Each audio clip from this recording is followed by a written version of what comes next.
বসুন্ধরার চেয়ারম্যান ও এমডি সহ ৮ জনের ব্যাংক হিসাব জব্দ পিএফআইইউ। বসুন্ধরা গ্রুপের চেয়ারম্যান আহমেদ আকবর সোবহান ও ব্যবস্থাপনা পরিচালক শায়েম সোবহান তানভীর সহ তাদের পরিবারের ৮ সদস্যের ব্যাংক হিসাব জব্দের নির্দেশ দেওয়া হচ্ছে।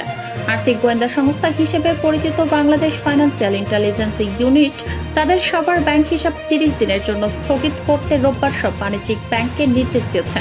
ব্যাংক হিসাব স্থগিত রাখার তালিকায় থাকা অন্য সদস্যরা হলেন বসুন্ধরা গ্রুপের চেয়ারম্যান আহমেদ আকবর সোবহানের ছেলে সাদাত সোবহান, সাফিয়াত সোবহান, সায়েম সোবহান, তানভীর ও সাফওয়ান সোবহান এবং ৩ পুত্রবধূ সোনিয়া ফেরদৌসী সোবহান, সাবরিনা সোবহান ও ইয়াশা সোবহান।